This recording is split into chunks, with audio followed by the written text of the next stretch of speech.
नमस्कार, मैं सोनिया चौधरी और एक बार फिर स्वागत करती हूं आपका हमारे official YouTube JP real estate के यूट्यूब चैनल पर। तो साथियों, अभी प्रीवियस वीडियो में हमने बताया कि किस तरीके से नोएडा इंटरनेशनल एयरपोर्ट को लाइसेंस मिल चुका है डीजीसीए की तरफ से और अब जल्द ही यहां से उड़ानें शुरू होंगी। जो तारीख तय हुई है वो करीब 23 से 25 मार्च के बीच में नोएडा इंटरनेशनल एयरपोर्ट का उद्घाटन हो सकता है।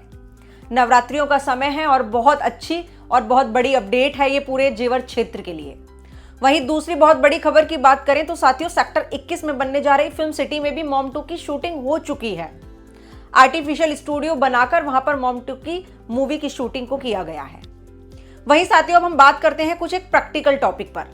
अगर आप लोगों को कोई दो ऑप्शन दिए जाएं कि एक प्रॉपर्टी आपको मिल रही है करीब करीब 20 लाख और एक प्रॉपर्टी आपको करीब करीब मिल रही है 50 लाख, तो आप किस में जाना पसंद करेंगे? तो आप जाएंगे सस्ती प्रॉपर्टी में। लेकिन हम उस समय ये भूल जाते हैं कि आखिर प्रॉफिट किस में होगा। सस्ती प्रॉपर्टी में हम चले तो जाते हैं, लेकिन ना ही वो कोई वेल प्लान्ड चीजें होती हैं, ना ही उनका फ्यूचर पता होता है, ना ये पता है कि किस तरीके की वो प्रॉपर्टी है।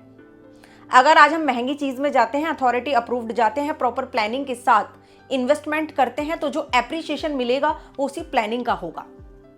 तो हमेशा जो इन्वेस्टमेंट करें वो यही सोचकर कि अगर आज हम सस्ती चीजें ले तो रहे हैं, लेकिन क्या इसका जो रिटर्न है वो इतना मिल पाएगा। बहुत सारे लोगों का ये भी सवाल होता है कि आप अपने रूट से हटकर प्रॉपर्टी मत लीजिए।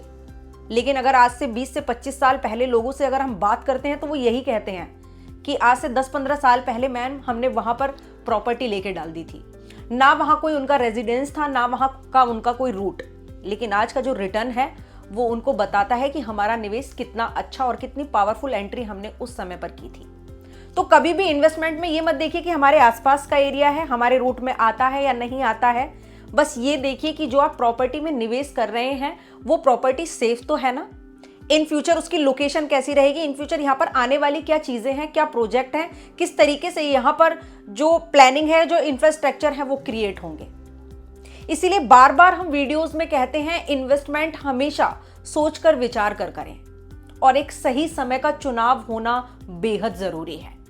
अब लोगों के मैसेज आते हैं, कमेंट्स आते हैं, क्योंकि उनका कोई मोटो नहीं होता, कोई एम नहीं होता इन्वेस्टमेंट का, उनका कोई लेना देना भी नहीं होता उस प्रॉपर्टी से, लेकिन सिर्फ उन्हें बताना होता है कि अभी यहाँ पर अभी तक लोगों को दिक्कत थी कि एयरपोर्ट शुरू नहीं होगा, अभी एयरपोर्ट शुरू हो गया तो लोगों को है कि यहाँ पर दिल्ली से कौन आएगा नोएडा इंटरनेशनल एयरपोर्ट। लेकिन सिर्फ एक एरिया नहीं है दिल्ली, आप देखेंगे कुछ समय बाद जेवर पर किस तरीके से नोएडा इंटरनेशनल एयरपोर्ट पूरे क्षेत्र को बदल कर रख देगा। लेकिन ये चीजें हम अभी नहीं बताएंगे आपको, जब यहाँ पर सारी चीजें देखने को मिलेंगी तब आप हमारी ये वीडियोस देखना और उस समय की वीडियो आपको बताएंगी कि हमें उस समय निवेश करना चाहिए था या नहीं। और हमारा एक एम भी सिर्फ इतना है, आपको अवेयर करना कि अगर आप अपना पैसा लगा रहे हैं तो अच्छी जगह लगाएं, ताकि उसका जो रिटर्न है आपको अपने हिसाब से मिले और एक जेन्युइन चीज के साथ आप हर जगह एंट्री लें।